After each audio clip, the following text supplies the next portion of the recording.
नमस्कार मु डॉक्टर सत्यकाम महापात्र। आज हम आलोचना करबा एक इंटरेस्टिंग डिजीज विषय ता होची ओसीडी बा ऑब्सेसिव कंपल्सिव डिसऑर्डर विषय। तो ओसीडी एक प्रकार रोग जेउथरे रोगीर मनरे एक प्रकार भावना बारंबार आसी थाए एवं रोगी किछि काम को मध्य बारंबार करि थाए।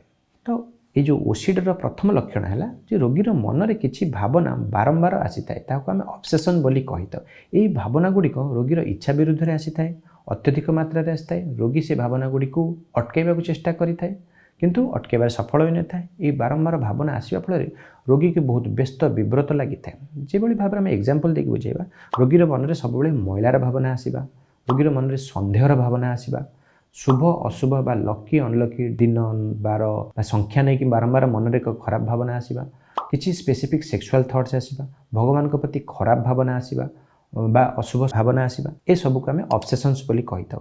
यही भावना आसवा फल रोगीर लाइफ उपर नेगेटिव इंपैक्ट आसता कारण ये बहुत समय नष्ट हो जाए, रोगीर मन को बहुत कष्ट होता है, तार मनर एकाग्रता कमी जाए, काम कर कैपेबिलिटी कमी जाए, ताको ऑब्सेशन कही था।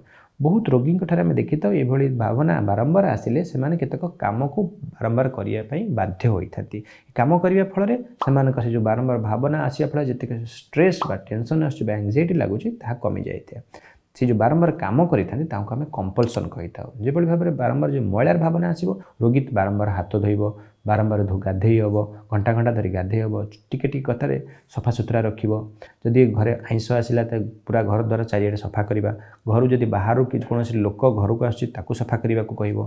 तो ये सब जिनिस को बारंबार मैलार भावना आसा फल से बाध्य बारंबार सफा करें। जहाँ छड़ा अन्य काम केतक काम को बारंबार करवा, जो भाव में बारंबार ताला चेक करवा, गैस चूल्हा चेक करवा, बारंबार टंका को गणी रखा, एगुड़िक देखा जाए।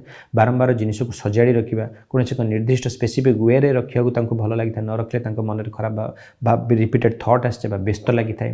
ता सहित लोक मान केतक निर्दिष्ट स्पेसिफिक थॉट्स आसवा फल केतक काम को बारंबार कर बारंबार छुईवा की इच्छा हाँ, आग को जावा पछक आसवा, डोर को खोलिया बंद करवा, ये लक्षण देखा दे पारे। बा ता सहित अन्य केतक लक्षण है जेपरि भाव में भगवान के प्रति खराब भावना आसला फल से पूजा न करवा बा भगवान के प्रति घृणार भावना आसवा, ये सब जिनिस लोक मान मध्य देखा दे था। आम कंपल्सन बोली कही था। ये जो ऑब्सेशन और कंपल्सन आसवा फल रोगीर जीवन पर खराब प्रभाव पड़ता है। प्रथम हूँ तार बहुत भावना आसवा और काम कर तार बहुत समय नष्ट हो जाए, निजर डेली एक्टिविटीज को ठीक से करें ना, निज मनर कंसंट्रेशन कमी जाए, रोगी सब मानसिक चिंता बा चापर रही है, तार निद कमी जाए, भोक कमी जाए, अधिक दिन पर्यंत ये ओसीडी लक्षण लगी रही लोक मैंने साधारणतः डिप्रेशन रोग बा अन्य एंजाइटी रोग जीएडी शिकार होता है। फल वर्क प्रोडक्टिविटी कमी जाए। एवं आलोचना करवा ओसीडी रोग कहीं होता है। ओसीडी रोग में ब्रेन रे सेरोटोनिन नामक न्यूरोट्रांसमीटर कमी जाए जहाँफल कि ओसीडी रोग आरंभ होता है। यह साधारणतः वंशानुगतिक होता है। जदि बापा माँ काहाटे थाए तार पिलाटे ओसीडी होबार बहुत संभावना अच्छी। ता छड़ा स्ट्रेस जो भी ओसीडी आरंभ हो पाए, निशा सेवन द्वारा ओसीडी देखा अधिक संभावना रही है। ये आलोचना करवा चिकित्सा ओसीडी को किभली भाव में चिकित्सा करवा। साधारणतः आम देखु जो रोगीर मन में ये रिपीटेड थॉट गुड़िक आसी था जहाँ आम ऑब्सेशन कही था। प्रारंभिक अवस्था किसी मास किसी वर्ष पर्यंत से क्या ये विषय जन न था, लगी था एगुड़िक लोक को जड़े लोक मैंने खराब भावे, अन्य मैंने नेगेटिवली इंटरप्रिट करेंगे, से निज मन भितर ये लक्षण गुड़िक लुचाई रखी था। दो कष्ट होता है भावना आसता है लोक अन्य मानक जनवाई कुंठाबोध करते। अनेक क्षेत्र में देखीचु जदि लोकटी बारंबार हाथ धोची, सफा सुतरा कर, बारंबार ताला चेक कर, जिन हो तार लाइफ उपर नेगेटिव इंपैक्ट पड़ुछि, घर लोक यहाँ एक रोग बोली भावी न था कारण लोक मान सचेतनता ना जे यह एक रोग यार ट्रिटमेंट अच्छी से लोक मैंने जानी न था। फल कि कौन हुए घर लोक मैंने ट्रिटमेंट करने नहीं डॉक्टर पाखक नहीं न था। तो जिते आम पाक रोगी साधारणतः आसुच्च आम देखु प्राय 5-10 वर्ष लक्षण आरंभ होगा जो रोग बहुत सीवियर हो जाऊँगी एवं तो धोइबा बा अन्य काम करने फल तार स्किन रो डिजीज हो जाऊँगी, तार अधिक टाइम वेस्ट हो जाऊँगी, तार ये सब रिपीटेड काम जो घरे अशांति सृष्टि होता से डाक्तर पाखक ट्रिटमेंट करने फल कौन हम रोगी सीवियरिटी बढ़ी जाए और रोग को ट्रिटमेंट कले अधिक समय लगी था। से भी आम कह रखुचे ओसीडी रोगर ट्रिटमेंट आम मेडिसिन द्वारा करें, मुख्यतः मेडिसिन एवं साइकोथेरापी बा काउंसलिंग द्वारा करें। तो मेडिसिन इफेक्ट आसवाई साधारणतः 2 ରୁ 3 मास समय लगी था, मन रखा पड़ो।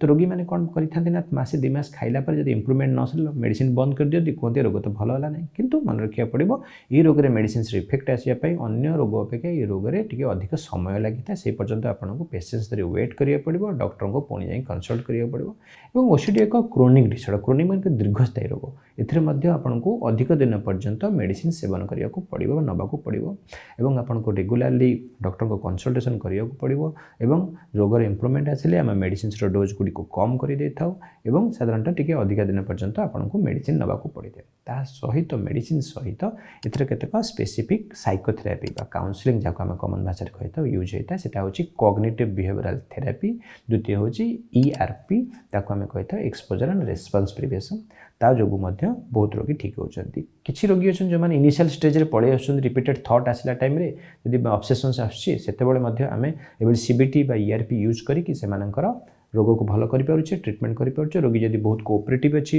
रेस्पोंड करूछि ट्रीटमेंट को भल रेस्पोंड करूछे से समय हम मेडिसिन्स मध्य कम डोज दे दरकार पड़ी पारे बा बिल्कुल मेडिसिन भी दरकार न पड़ी पारे जदि इनिशियल स्टेज रे रोगी हम पाखक आसुछि ता सहित आपनको स्ट्रेस फ्री रहिबा को पड़िबो सब निशा द्रव्य ठाରୁ दूर रहबा पड़िबो एक हेल्दी लाइफस्टाइल लीड करिया को पड़िबो एवं डॉक्टर को रेगुलर कंसल्टेशन सब इंपोर्टेंट होची डॉक्टर को रेगुलर देखैबा पड़िबो ठीक लॉन्ग टर्म रे देखैबा पड़े से पर्यंत आपण पेशेंस धरी ट्रीटमेंट जदि करिवे तो ओसीडी रोग मध्य भल होई पारिबो जदि आपन ठारे एभली लक्षण देखा जाउची बा आपन परिवार रे खाठरे देखा होची तबे आपण निम्नलिखित नंबर रे कॉल करि परिबे किबा व्हाट्सएप रे मेसेज मध्य करि परिबे।